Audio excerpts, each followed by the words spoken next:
നമസ്കാരം. ഗൾഫ് ടുഡേയിലേക്ക് ഇവർക്കും സ്വാഗതം. ഞാൻ സുരിശ്രീ. ആദ്യം ലോകകപ്പ് വാർത്തകളിലേക്ക്.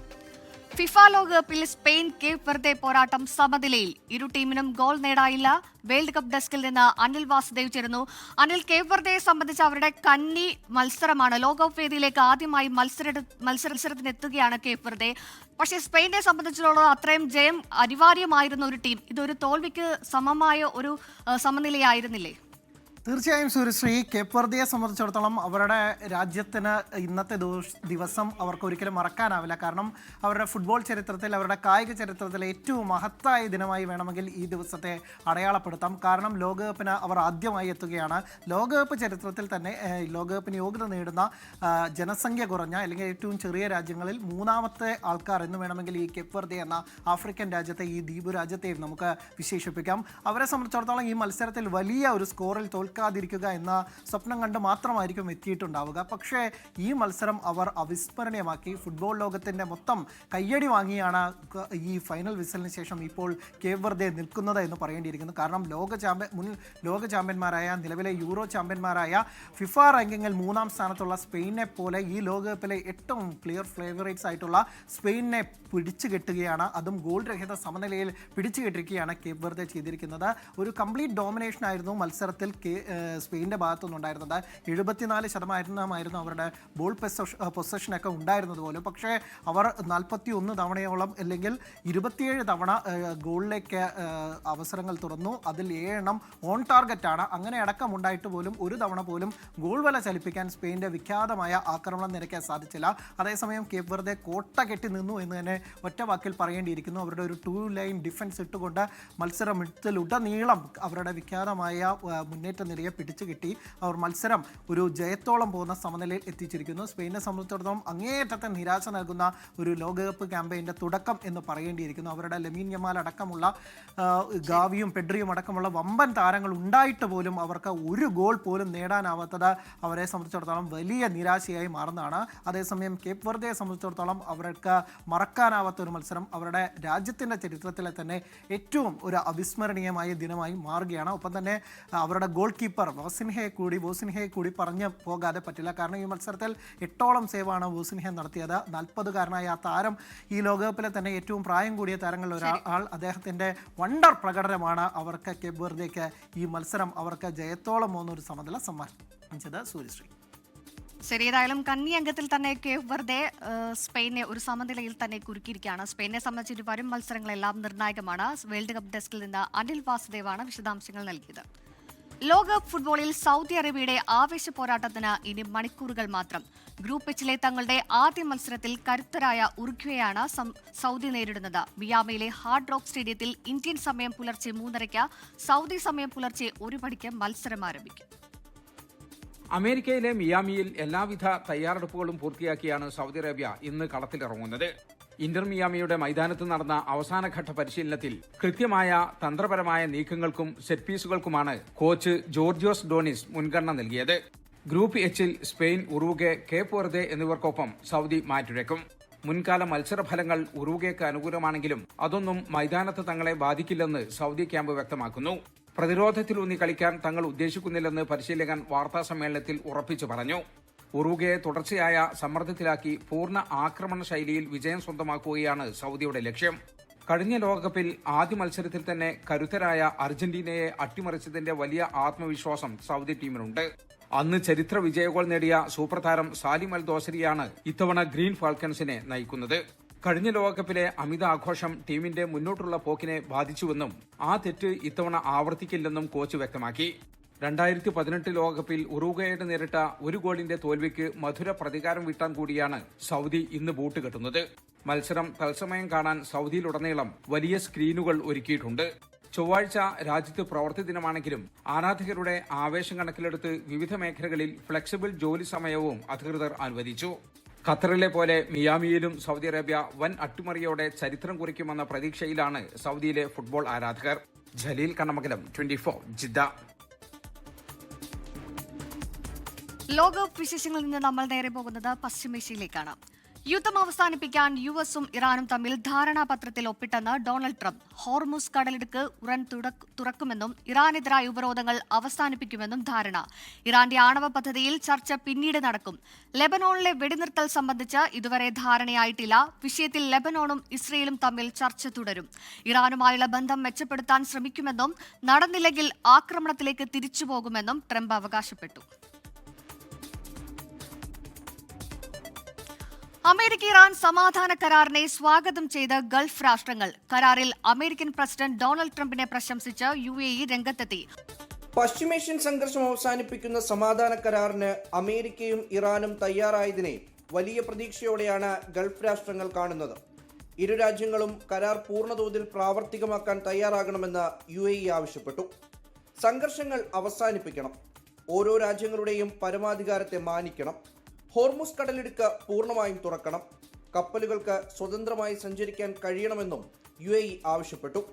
സമാധാന കരാറിന് മുൻകൈയെടുത്ത അമേരിക്കൻ പ്രസിഡന്റ് ഡൊണാൾഡ് ട്രംപിനെ UAE പ്രശംസിച്ചു.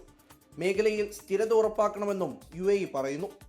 കരാറിനെ സ്വാഗതം ചെയ്ത സൗദി അറേബ്യ ഒരു രാജ്യവും മറ്റൊരു രാജ്യത്തിന്റെ ആഭ്യന്തര വിഷയങ്ങളിൽ ഇടപെടരുതെന്ന് ആവശ്യപ്പെട്ടു. പാകിസ്ഥാൻ, ഖത്തർ എന്നീ രാജ്യങ്ങളുടെ ഇടപെടലുകളെ സൗദി അറേബ്യ പ്രശംസിച്ചു. സംഘർഷം അവസാനിക്കുന്നതോടെ സാധനങ്ങളുടെ വില കുറയുമെന്ന പ്രതീക്ഷയിലാണ് പ്രവാസികൾ. ഹോർമുസ് തുറക്കുന്നതോടെ കൂടുതൽ ഭക്ഷ്യസാധനങ്ങൾ ഉൾപ്പെടെ ഗൾഫ് രാജ്യങ്ങളിലെത്തും. വിമാനയാത്രാ നിരക്കും കുറയും. സാമ്പത്തിക മേഖലയിൽ കാര്യമായ ഉണർവ് അടുത്ത ദിവസങ്ങളിൽ തന്നെ ഉണ്ടാകുമെന്നാണ് ഗൾഫ് രാജ്യങ്ങളുടെ പ്രതീക്ഷ. 24 ദുബായ്. കുവൈത്ത് അന്താരാഷ്ട്ര വിമാനത്താവളത്തിലെ ടെർമിനൽ 4 വഴി ഗൾഫ് അറബ് വിദേശ വിമാന കമ്പനികൾക്ക് പരിമിതമായ തോതിൽ സർവീസ് നടത്താൻ സിവിൽ വ്യോമയാന അധികൃതർ അനുമതി നൽകി. ടെർമിനൽ 1 ഇറാൻ ആക്രമണങ്ങളിൽ പലതവണ കേടുപാടുകൾ നേരിട്ടതിനെ തുടർന്ന് വിദേശ വിമാന കമ്പനികളുടെ പ്രവർത്തനം തടസ്സപ്പെട്ടിരുന്നു. അറ്റകുറ്റപ്പണികൾ പൂർത്തിയാകാൻ കൂടുതൽ സമയം വേണ്ടിവരുമെന്ന സാഹചര്യത്തിലാണ് ടെർമിനൽ 4ലെ വിദേശ വിമാന കമ്പനികൾക്ക് തുറന്നുകൊടുക്കാൻ തീരുമാനിച്ചത്. കുവൈറ്റിൽ മധ്യവേനൽ അവധി ആരംഭിച്ച സാഹചര്യത്തിൽ യാത്രക്കായി കാത്തിരിക്കുന്ന മലയാളികൾ ഉൾപ്പെടെയുള്ള ആയിരക്കണക്കിന് പ്രവാസികൾക്ക് ഈ തീരുമാനം വലിയ ആശ്വാസമാകും. വിദേശ സർവീസുകൾ പുനരാരംഭിക്കുന്നതോടെ ടിക്കറ്റ് ലഭ്യത വർദ്ധിക്കാനും നിരക്കുകൾ കുറയാനും സാധ്യതയുണ്ടെന്നാണ് വിലയിരുത്തൽ. ഹോർമുസ് കടലിടുക്കിന് സമീപം വാണിജ്യ കപ്പലിന് നേരെ വീണ്ടും ആക്രമണം. കപ്പലിലുണ്ടായിരുന്ന 21 ഇന്ത്യക്കാരും സുരക്ഷിതരാണ്. ഹോർമുസ് കടലിടുക്കിൽ കുടുങ്ങിക്കിടക്കുന്ന 325 ഇന്ത്യൻ നാവികരെന്ന് കേന്ദ്ര ഷിപ്പിംഗ് മന്ത്രാലയം വ്യക്തമാക്കി. ഒമാൻ തീരത്ത് മുങ്ങിയ കപ്പലിലെ ഇന്ത്യക്കാർ ഉടൻ നാട്ടിലേക്ക് മടങ്ങും. ഹോർമുസ് കടലിടുക്കിലൂടെ സഞ്ചരിക്കുന്നതിനിടെ ഇന്ത്യൻ ജീവനക്കാരുള്ള 4ാമത്തെ കപ്പലിന് നേരെയാണ് ആക്രമണമുണ്ടായത്. ഹോങ്കോങ്ങിന്റെ പതാകയുള്ള ടാങ്കർ ബോഞ്ചെ മരാഗോയ്ക്ക് നേരെയാണ് ഡ്രോൺ ആക്രമണം. കപ്പലിന് കേടുപാടുകൾ സംഭവിച്ചെങ്കിലും 21 ഇന്ത്യൻ നാവികരും സുരക്ഷിതരെന്ന് കേന്ദ്ര ഷിപ്പിംഗ് മന്ത്രാലയം അറിയിച്ചു. The ministry, through the Directorate General of Shipping, remains in continuous coordination with Ministry of External Affairs, Indian missions abroad, and shipping companies and other relevant stakeholders to ensure safety and welfare of Indian seafarers and provide all assistance. Hormuz കടലിടുക്കിൽ 325 പേരടക്കം 18,000-ഓളം Indian നാവികർ Gulf മേഖലയിൽ കുടുങ്ങിക്കിടക്കുന്നതായി shipping മന്ത്രാലയം അറിയിച്ചു. എല്ലാവരും സുരക്ഷിതരെന്നും ഇന്ത്യയിലേക്കുള്ള LNG tanker ദിശ Hormuz കടലിടുക്ക് കടന്നതായും മന്ത്രാലയം വ്യക്തമാക്കി. ഒമാൻ തീരത്ത് പായ്ക്കപ്പൽ അപകടത്തിൽപ്പെട്ട ഇന്ത്യക്കാരെ ഒമാനിലെ ഇന്ത്യൻ പ്രതിനിധി സന്ദർശിച്ചു. സുരക്ഷിതമായി ഇന്ത്യക്കാരെ നാട്ടിലേക്ക് അയക്കുന്നതിനായി ഒമാനുമായി ഏകോപനം തുടരുന്നതായി വിദേശകാര്യ മന്ത്രാലയം അറിയിച്ചു. ആക്രമണത്തിൽ കൊല്ലപ്പെട്ട ഇന്ത്യൻ നാവികരുടെ കുടുംബത്തിന് US $5 മില്യൺ നഷ്ടപരിഹാരം നൽകണമെന്ന് ഇന്ത്യൻ നാവികരുടെ സംഘടനയായ FSUA ആവശ്യപ്പെട്ടു. 24 ഡൽഹി. ഫ്രാൻസിൽ വെച്ച് നടക്കുന്ന G7 ഉച്ചകോടിയിൽ UAE president Sheikh Mohammed bin Zayed Al Nahyan പങ്കെടുക്കും. ഫ്രഞ്ച് പ്രസിഡന്റ് ഇമ്മാനുവൽ മാക്രോണിന്റെ ക്ഷണപ്രകാരമാണ് UAE പ്രസിഡന്റ് ഉച്ചകോടിയിൽ പങ്കെടുക്കുക. ഉച്ചകോടിക്കിടെ പ്രധാനമന്ത്രി നരേന്ദ്രമോദിയും US പ്രസിഡന്റ് ഡൊണാൾഡ് ട്രംപും തമ്മിൽ കൂടിക്കാഴ്ച നടത്തും. മറ്റന്നാളായിരിക്കും ഇരുവരും തമ്മിൽ കൂടിക്കാഴ്ച നടത്തുക. രാജ്യാന്തര സംഘടനകളുമായി ആഗോള പങ്കാളിത്തം, സുസ്ഥിരമായ സാമ്പത്തിക വളർച്ച, AI സുരക്ഷിതമായ ഉപയോഗം എന്നിവയെക്കുറിച്ച് പ്രധാനമന്ത്രി ചർച്ച നടത്തുമെന്നാണ് പ്രതീക്ഷിക്കുന്നത്. സൗദി അറേബ്യയിൽ സ്വകാര്യ മേഖലയിലെ തൊഴിലാളികൾക്ക് ആശ്വാസമേകി ഉച്ചസമയത്തെ ജോലി വിലക്ക് നിലവിൽ വന്നു. ഇന്നു മുതൽ സെപ്റ്റംബർ 15-ാം തീയതി വരെയുള്ള 3 മാസത്തേക്കാണ് കടുത്ത വെയിലത്തുള്ള ജോലിക്ക് നിരോധനം ഏർപ്പെടുത്തിയിരിക്കുന്നത്. തൊഴിലാളികളുടെ ആരോഗ്യ സുരക്ഷ ഉറപ്പാക്കുന്നതിനായി സൗദി മാനവശേഷി സാമൂഹ്യ വികസന മന്ത്രാലയമാണ് ഉത്തരവിറക്കിയത്. കടുത്ത വേനൽ ചൂടിൽ നിന്നും തൊഴിലാളികൾക്ക് സംരക്ഷണം നൽകുക എന്ന ലക്ഷ്യത്തോടെയാണ് സൗദി അറേബ്യയിൽ ഉച്ചസമയത്തെ ജോലി വിലക്ക് പ്രാബല്യത്തിൽ വന്നത്. ഇതനുസരിച്ച് എല്ലാ ദിവസവും ഉച്ചയ്ക്ക് 12 മണി മുതൽ വൈകിട്ട് 3 മണി വരെയുള്ള സമയത്ത് നേരിട്ട് വെയിലേറ്റുള്ള ജോലികൾ ചെയ്യിക്കാൻ പാടില്ല. സ്വകാര്യ മേഖലയിലെ എല്ലാ സ്ഥാപനങ്ങൾക്കും ഈ നിയമം ബാധകമാണ്. കടുത്ത ചൂട് കാരണം തൊഴിലാളികൾക്കുണ്ടാകുന്ന ആരോഗ്യ പ്രശ്നങ്ങളും അപകടങ്ങളും ഒഴിവാക്കാനാണ് മന്ത്രാലയത്തിന്റെ ഈ നടപടി. കഴിഞ്ഞ വർഷങ്ങളിൽ ഈ നിയമം വിജയകരമായി നടപ്പിലാക്കാൻ കഴിഞ്ഞിട്ടുണ്ടെന്നാണ് മന്ത്രാലയം വ്യക്തമാക്കുന്നത്. 2025-ൽ രാജ്യത്തെ 94% കമ്പനികളും ഈ നിയമം കൃത്യമായി പാലിച്ചിരുന്നു. കമ്പനികൾക്ക് ആവശ്യമായ മാർഗനിർദ്ദേശങ്ങളടങ്ങിയ ബുക്ക്ലെറ്റും മന്ത്രാലയം വെബ്സൈറ്റിൽ പ്രസിദ്ധീകരിച്ചു. വരും ദിവസങ്ങളിൽ മന്ത്രാലയത്തിന്റെ നേതൃത്വത്തിൽ കർശനമായ പരിശോധനകൾ രാജ്യത്ത് നടക്കും. നിയമം ലംഘിച്ച് ഉച്ചസമയത്ത് വെയിലത്ത് ജോലി ചെയ്യിക്കുന്ന കമ്പനികൾക്കെതിരെ പൊതുജനങ്ങൾക്ക് മന്ത്രാലയത്തിന്റെ 1991 എന്ന നമ്പരിലോ മൊബൈൽ ആപ്പ് വഴിയോ പരാതി നൽകാവുന്നതാണ്. 24 ജിദ്ദ. കഫ്റ്റുഡയിലേക്ക് വീണ്ടും സ്വാഗതം. ഹജ്ജ് കർമ്മങ്ങൾ പൂർത്തിയാക്കി മക്കയിൽ കഴിയുന്ന ഇന്ത്യൻ തീർത്ഥാടകർക്ക് ആശ്വാസമായി തനിമയുടെ ഭക്ഷണ വിതരണം. ഹറമിലെ പ്രാർത്ഥനകൾ കഴിഞ്ഞ് രാത്രി വൈകി താമസ സ്ഥലങ്ങളിലെത്തുന്ന ഹാജിമാർക്ക് കഞ്ഞിയും ഭക്ഷണ കിറ്റുകളുമാണ് സന്നദ്ധ പ്രവർത്തകർ എത്തിച്ചു നൽകുന്നത്. ഹാജിമാർ മക്കയിൽ നിന്നും മടങ്ങുന്നതുവരെ ഈ സേവനം തുടരുമെന്ന് സംഘാടകർ അറിയിച്ചു. ഇന്ത്യൻ ഹജ്ജ് കമ്മിറ്റിക്ക് കീഴിൽ മക്കയിലെത്തിയ തീർത്ഥാടകർക്ക് വലിയ തുണയാവുകയാണ് തനിമയുടെ ഈ കാരുണ്യഹസ്തം. ഇത്തവണ ഹാജിമാർക്ക് താമസ സ്ഥലങ്ങളിൽ സ്വന്തമായി ഭക്ഷണം പാകം ചെയ്യാനുള്ള സൗകര്യമില്ല. ഈ സാഹചര്യത്തിലാണ് ഹറം പള്ളിയിൽ നിന്ന് ബസ്സുകളിൽ ക്ഷീണിച്ചെത്തുന്ന തീർത്ഥാടകർക്കായി രാത്രി വൈകിയും വളണ്ടിയർമാർ ഭക്ഷണവുമായി കാത്തുനിൽക്കുന്നത്. ആരോഗ്യ മാനദണ്ഡങ്ങൾ കൃത്യമായി പാലിച്ചുകൊണ്ട് അംഗീകൃത അടുക്കളയിൽ തയ്യാറാക്കുന്ന കഞ്ഞിയും ഭക്ഷണ കിറ്റുകളുമാണ് വിതരണം ചെയ്യുന്നത്. ഇതിനൊപ്പം ചൂടുള്ള ചായയും ചുക്കുകാപ്പിയും നൽകുന്നുണ്ട്. ജോലി സമയം കഴിഞ്ഞാണ് ഭൂരിഭാഗം വളണ്ടിയർമാരും ഈ സേവനം ചെയ്യുന്നത്. പലരും തങ്ങളുടെ കുടുംബാംഗങ്ങളെയും കൂട്ടി പ്രവർത്തനങ്ങളിൽ പങ്കാളികളാകുന്നു. ഹാജിമാർക്ക് ആവശ്യമുള്ള എല്ലാ ഭക്ഷണ സാധനങ്ങളും ഞങ്ങൾ ഹജ്ജിന് ശേഷം വളരെ സജീവമായി തന്നെ ഓരോ ഇന്ത്യൻ ഹാജിമാരുടെ ബിൽഡിങ്ങുകൾ കയറി തനിമയുടെ വളണ്ടിയർമാർ സജീവമായി തന്നെ വിതരണം ചെയ്തുകൊണ്ടിരിക്കുന്നുണ്ട്. രാത്രി ഇഷാ നിസ്കാരത്തിന് ശേഷം കൃത്യമായ ചാർട്ടും ക്രമീകരണങ്ങളും അനുസരിച്ച് വിവിധ താമസ സ്ഥലങ്ങളിലേക്ക് ഭക്ഷണം എത്തിക്കുന്നു.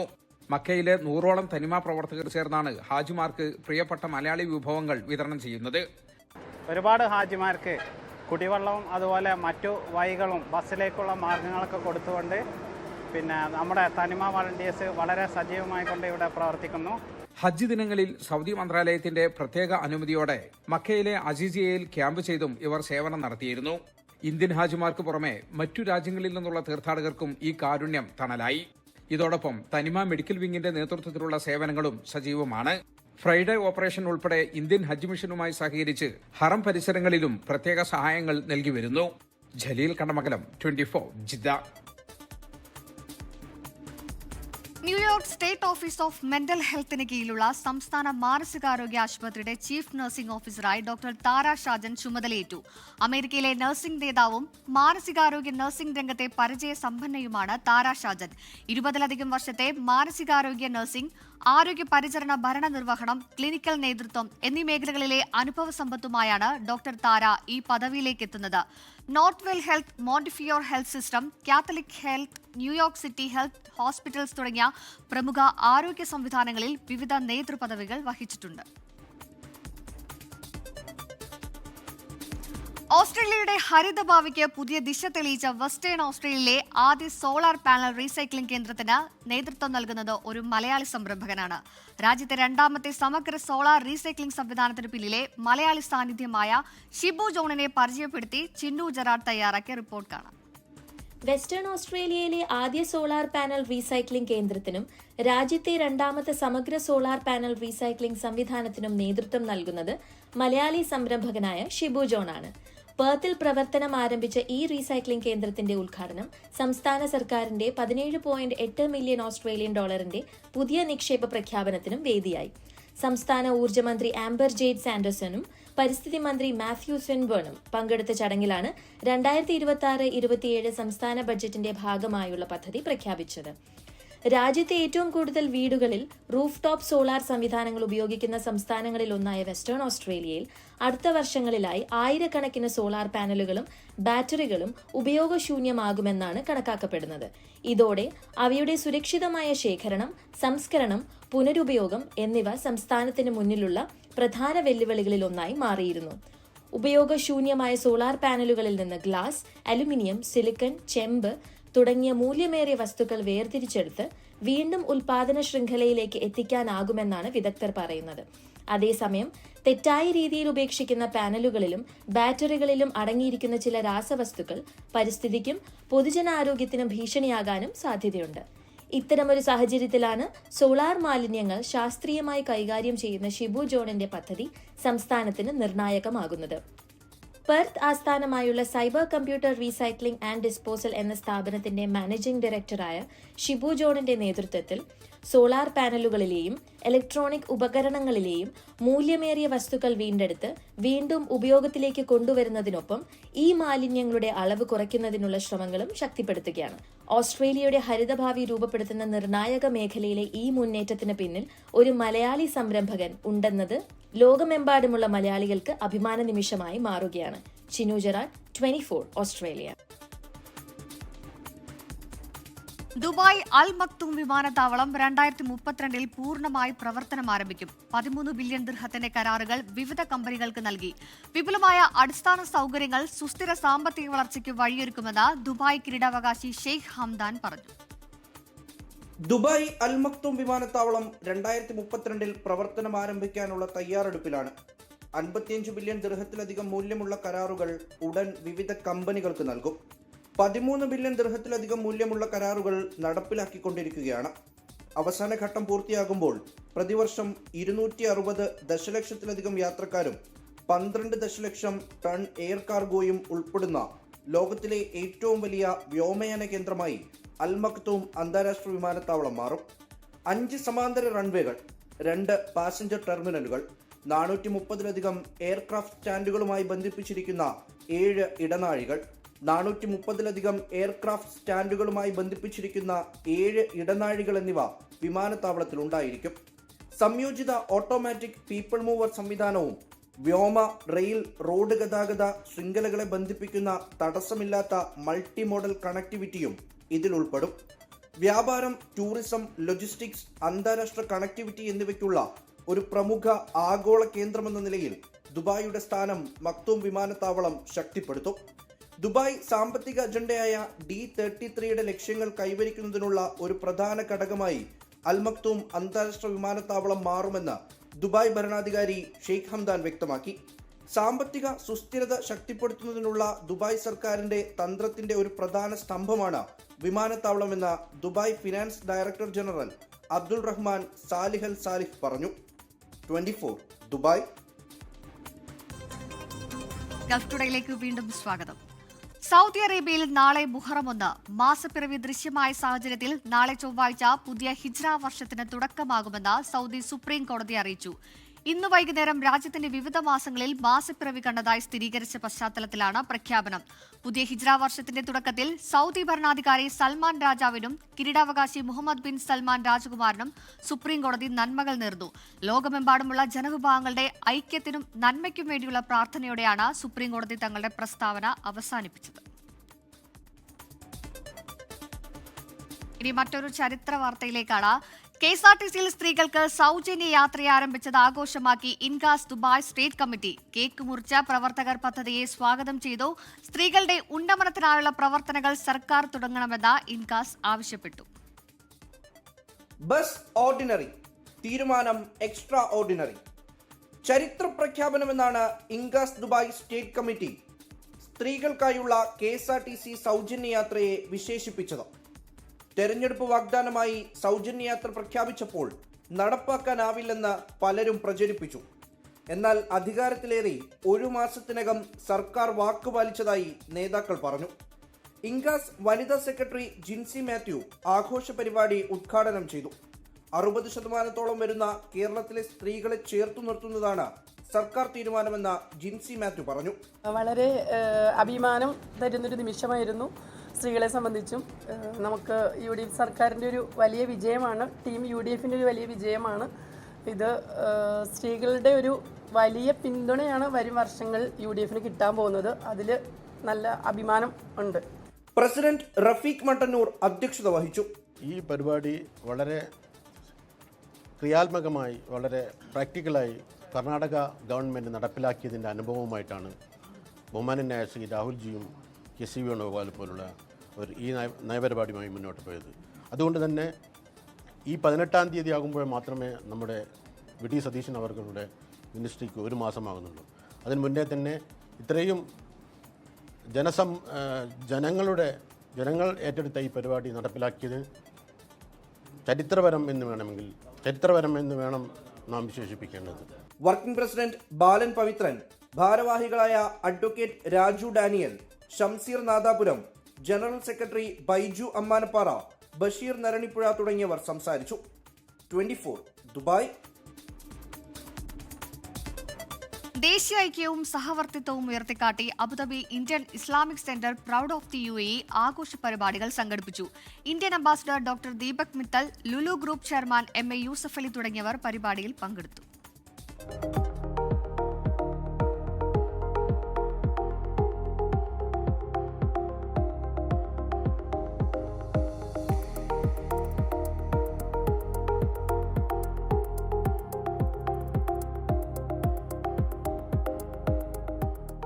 UAEയുടെ വികസന നേട്ടങ്ങളെ ആദരിക്കുകയും രാജ്യത്തിന്റെ പുരോഗതിയെ ശക്തിപ്പെടുത്തുന്ന ഐക്യം, സഹിഷ്ണുത, നവീകരണം എന്നിവയെ ആഘോഷിക്കുകയും ചെയ്ത വേദിയായിരുന്നു Abu Dhabi Indian Islamic centre proud of the UAE സഹിഷ്ണുത സഹവർത്തിത്വ മന്ത്രി Sheikh Nahyan bin Mubarak Al Nahyan ആഘോഷ പരിപാടികൾ ഉദ്ഘാടനം ചെയ്തു. സഹിഷ്ണുതയും പരസ്പര സഹവർത്തിത്വവും ശക്തിപ്പെടുത്തുന്നതിലും ദേശീയ ഐക്യബോധം ഉയർത്തിപ്പിടിക്കുന്നതിലും ഇന്ത്യൻ പ്രവാസി സമൂഹം വഹിക്കുന്ന പങ്ക് മാതൃകാപരമാണെന്ന് Sheikh Nahyan bin Mubarak Al നെഹ്യാൻ പറഞ്ഞു. പ്രൗഡ് ഓഫ് ദി UAE അടക്കമുള്ള പരിപാടികൾ ഇന്ത്യ-UAE ബന്ധം ശക്തമാക്കുന്നതിൽ വലിയ പങ്കാണ് വഹിക്കുന്നതെന്ന് Indian ambassador doctor Deepak Mittal വ്യക്തമാക്കി. UAE ഭരണ നേതൃത്വം ഇന്ത്യൻ പ്രവാസി സമൂഹത്തിന് എപ്പോഴും നൽകി വരുന്ന വലിയ പിന്തുണയ്ക്ക് MA യൂസഫ് അലി പ്രത്യേകം നന്ദി പറഞ്ഞു. The excellent work of this remarkable center demonstrates how faith, culture, and community engagement can strengthen understanding, mutual respect, and social harmony. The Indian Islamic Center has got a long history. The land for this center was given to Indian community by His Highness Sheikh Zayed bin Sultan Al Nahyan, Allah Rahmah, our late president and founding father of this great nation. UAE president Sheikh Mohammed bin Zayed Al നഹിയാന്റെ ഭരണമികവിനെ ആസ്പദമാക്കി Emirates centre for strategic studies and research trustee board vice chairman doctor Jamal Sanad Al Suwaidi എഴുതിയ പുസ്തകത്തിന്റെ പ്രകാശനം ചടങ്ങിൽ Sheikh Nahyan bin Mubarak Al Nahyan നിർവഹിച്ചു. ഇന്ത്യ-UAE ബന്ധം പ്രതിഫലിപ്പിക്കുന്ന കുട്ടികളുടെ ഉൾപ്പെടെ വിവിധ പരിപാടികളും ചടങ്ങിന്റെ ഭാഗമായി നടന്നു.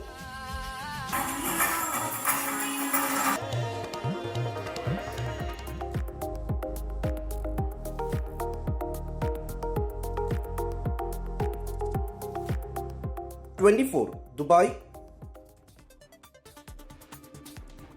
ചുവൈസയിലെ Sharjah Indian school social awareness ക്ലബിന്റെ നേതൃത്വത്തിൽ ദുബായ് ഹാർട്ട് സിറ്റിയും ദുബായ് ആരോഗ്യ വിഭാഗവുമായി സഹകരിച്ച CPR പരിശീലന പരിപാടിയും സംഘടിപ്പിച്ചു. CPRന്റെ പ്രാധാന്യത്തെക്കുറിച്ചുള്ള അവബോധം വളർത്തുന്നതിനും അധ്യാപകരെ ജീവൻ രക്ഷാ നൈപുണ്യത്തിൽ പരിശീലിപ്പിക്കുന്നതിനുമായിട്ടാണ് പരിപാടി ഒരുക്കിയതെന്ന് സ്കൂൾ പ്രിൻസിപ്പൽ വിജിമോൻ അയ്യപ്പൻ പറഞ്ഞു. 200-ലധികം അധ്യാപകർ വിജയകരമായി പരിശീലനം പൂർത്തിയാക്കി. Head mistress Deepthi Tomsy, social awareness club coordinator Febina Rasheed എന്നിവർ പങ്കെടുത്ത് അധ്യാപകർക്ക് ആവശ്യമായ നിർദ്ദേശങ്ങൾ നൽകി. പൗരസ്ത്യ സഭകളുടെ ആരാധനാ പാരമ്പര്യത്തെയും പൈതൃകത്തെയും സംരക്ഷിക്കാൻ ആഹ്വാനം നൽകി ലിയോ 14 മാർപ്പാപ്പ. മലങ്കര സുറിയാനി കത്തോലിക്ക സഭയുടെ യൂറോപ്പ് UK കൺവെൻഷനിലാണ് മാർപ്പാപ്പയുടെ ആഹ്വാനം. വത്തിക്കാനിൽ നിന്ന് ഫാദർ ഡൊമിനിക് മുഴിക്കര തയ്യാറാക്കിയ റിപ്പോർട്ടിലേക്ക്. സഭയുടെ അമൂല്യനിധിയായ ആരാധനാ പാരമ്പര്യത്തെയും പൈതൃകത്തെയും കാത്തുസൂക്ഷിക്കുവാൻ വിശ്വാസികൾക്ക് അടിയന്തരമായ പ്രതിബദ്ധതയും ശ്രദ്ധയും ആവശ്യമാണെന്ന് ഓർമ്മിപ്പിച്ച് പരിശുദ്ധ ലയോ 14 പാപ്പ ജൂൺ 13, 14, 15 തീയതികളിലായി റോമിൽ നടന്ന മലങ്കര സുറിയാനി കത്തോലിക്ക സഭയുടെ യൂറോപ്പ് UK സംഗമത്തിന്റെ സമാപനത്തോടനുബന്ധിച്ച് പ്രത്യേകമായി അനുവദിച്ച കൂടിക്കാഴ്ചയിലാണ് പാപ്പ ഈ കാര്യം ഓർമ്മിപ്പിച്ചത്. സഭയുടെ തലവനും പിതാവുമായ മോറോൻമോർ ബെസിലിയോസ് ക്ലീമീസ് കാതോലിക്ക ബാവയുടെ നേതൃത്വത്തിൽ പരിശുദ്ധ ലയോ പാപ്പായെ സന്ദർശിച്ച സംഘത്തിൽ അഭിമന്യ പിതാക്കന്മാരും വൈദികരും സന്യസ്തരും വിശ്വാസികളും ഉൾപ്പെട്ടിരുന്നു. പ്രവാസ ലോകത്തെ അജപാർണ ശുശ്രൂഷയെക്കുറിച്ച് ചർച്ച ചെയ്യുവാൻ റോമിൽ ഒന്നുചേർന്ന മലങ്കര സുറിയാനി കത്തോലിക്ക സഭയോട് ഐക്യത്തിന്റെ ശുശ്രൂഷയിൽ സഭ നൽകുന്ന വലിയ സംഭാവനകളെ പ്രത്യേകമായി പാപ്പ പ്രശംസിച്ചു. സഭാപിതാവായ ധന്യന്മാർ ഇവാനിയോസ് പിതാവിന്റെ അനിതര സാധാരണമായ നേതൃത്വത്തെയും ഐക്യത്തിനു വേണ്ടിയുള്ള ശുശ്രൂഷയും പാപ്പ പ്രത്യേകം അനുസ്മരിച്ചു. ഈ സന്ദേശവും സംഗമവും മലങ്കര സുറിയാനി കത്തോലിക്ക സഭയ്ക്ക് ഏറെ പ്രചോദനവും അനുഗ്രഹവുമായിരുന്നു. സഭാ ചരിത്രത്തിൽ അവിസ്മരണീയമായ ധന്യ മുഹൂർത്തമാണ് ഇന്നത്തെ കൂടിക്കാഴ്ച സഭയ്ക്ക് സമ്മാനിച്ചത്. സഭാതലവനായ അത്യഭിമന്യ ബാവ തിരുമേനിയുടെ 67ാം ജന്മദിനത്തിനും മെത്രാഭിഷേക രജത ജൂബിലിക്കും പാപ്പ ആശംസകൾ നേർന്നു. മലങ്കര സുറിയാനി കത്തോലിക്ക സഭയുടെ പുനരൈക്യത്തിന്റെ ശതാബ്ദിയിലേക്കും ഹൈറാർക്കി സ്ഥാപനത്തിന്റെ ശതാബ്ദിയിലേക്കും നടന്നുകൊണ്ടിരിക്കുന്ന സഭ ആത്മീയ നവീകരണ യാത്രയിലാണെന്ന് പാപ്പ വിശ്വാസികളെ ഓർമ്മിപ്പിച്ചു. ഏവർക്കും പ്രാർത്ഥനാപൂർവമുള്ള ആശീർവാദവും അനുഗ്രഹവും നൽകിയാണ് പാപ്പ ഈ കൂടിക്കാഴ്ച അവസാനിപ്പിച്ചത്. സഭയെ സംബന്ധിച്ച് ഇന്ത്യക്ക് പുറത്ത് അമേരിക്കയിലെയും കാനഡയിലെയും ശുശ്രൂഷയ്ക്കായി ഒരു രൂപത ഇപ്പോൾ തന്നെ നിലവിലുണ്ട്. യൂറോപ്പിലെയും UK-യിലെയും അജപാർണ ശുശ്രൂഷയ്ക്കായി പ്രത്യേകമായി അപ്പോസ്തോലിക് വിസിറ്റേറ്ററായി അഭിമന്യ കുര്യാക്കോസ് മാർ ഒസ്താത്യോസ് പിതാവിനെ സഭാ സിനഡ് പ്രത്യേകമായി നിയോഗിച്ചിരിക്കുന്നു. ഈ സാഹചര്യത്തിൽ പഠനത്തിനും തൊഴിലിനുമായി ഈ രാജ്യങ്ങളിലേക്ക് വന്നു ചേരുന്ന വിശ്വാസി സമൂഹത്തിന് അജപാർണ ശുശ്രൂഷ നൽകുവാൻ സഭ എപ്പോഴും പ്രതിജ്ഞാബദ്ധമാണെന്ന് ഓർപ്പിച്ച ഈ സംഗമം സഭയിൽ മറക്കാനാവാത്ത അനുഭവമായി മാറി എന്നതിൽ സംശയമില്ല. വത്തിക്കാനിൽ നിന്നും 24 ന്യൂസിന് വേണ്ടി ഫാദർ ഡൊമിനിക് സാവിയോ മുഴിക്കര. ഇതോടെ ഗൾഫ് ടുഡേ പൂർണ്ണമാകുന്നു. Good night.